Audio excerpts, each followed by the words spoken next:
They say NYSC makes you stronger, but nothing could have prepared me for what I experienced in Umualo town. My name is Chioma, fresh out of university and posted to serve in the eastern Nigeria.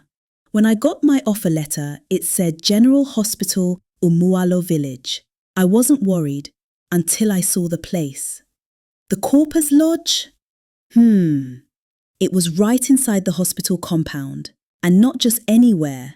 We were directly behind the old unused wing, the one with broken windows and a locked mortuary.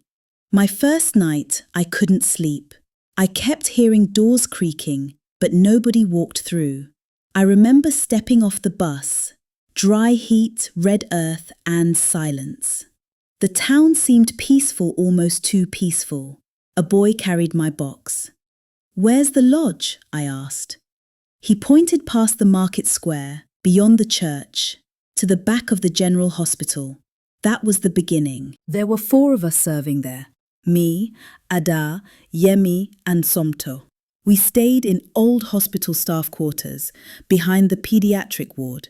At first it was fine, just basic struggles. No light, no water, mosquitoes. But something felt off.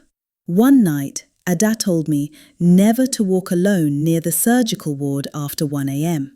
Sometimes people walk there that shouldn't be walking. We laughed, but I noticed she never came out after dark. By week 3, I was adjusting until the python incident. A young man killed it just behind the emergency building.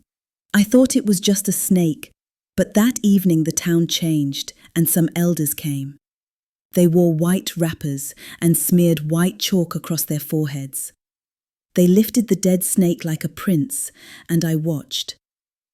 As they held a full funeral, there were crowds of women, men, and children. Everyone was murmuring about what will happen to the man who killed the snake. By morning, the man who killed the snake had gone mad. Crowd gathered the market road to see for themselves. Immediately, one woman from the crowd shouted, "Ugo! The python spirit has taken back what belongs to him." That night, I locked my window and started sleeping with my torchlight on. The hospital was something else. Some patients came in fine and died the next day, while others claimed to see a woman in white walking past their beds at night. The mortuary had no light. One day, we found the mortuary attendant outside, shaking with bare foot. Then we asked him what was wrong, and he said he saw a child crying in the freezer. The child was one of the corpses that just died that night. The hospital staff didn't even react.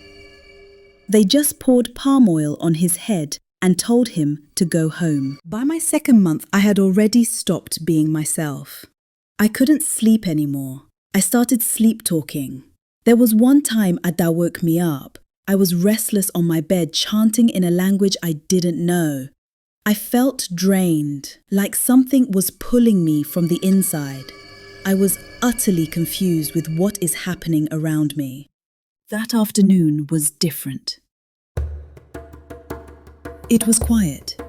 Even the birds weren't chirping. Then a soft beat rose from the forest behind the hospital. At first, it sounded like joy, then sweet sorrow. Before I knew it, I was already dancing, not like play dance.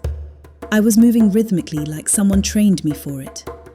My eyes blurred, and immediately my mind went foggy, and I couldn't stop dancing until Ada rushed out and slapped me. "Are you mad?" she asked. "That's the sound of a drum. And is not for humans. It's for the spirits." Immediately I fell down and my knees scraped. Ada was shaking. Then she said to me, "Those are Ogu drums. They only play it when they want to initiate a new servant. If you dance to it, then you've agreed to join them." My chest tightened. I hadn't agreed to anything. I said, but something inside me already felt taken. I know that night 3 elders came. They didn't knock, they performed a ritual outside our room. They burned some herbs and chanted in languages we didn't understand, tied and knocked at our door. They said your spirit wandered too far and we have brought it back. That night, Ada and I didn't sleep. She stood by my bed till dawn, holding her rosary. The rest of my service year was survival. Yemi left after breaking down during ward rounds, and Somto claimed he was seeing shadows calling him by name. He redeployed. I stayed back somehow. Every Sunday, I hear the drum sound, but I always blocked my ears and locked my windows and prayed. It wasn't easy, but somehow I survived. I didn't attend my POP. I left before dawn, taking the next bus out of the village. I never looked back, never checked the WhatsApp group again, or even answered when the hospital staff called, but sometimes at night, when the wind is quiet, I still hear that beat and my legs twitch.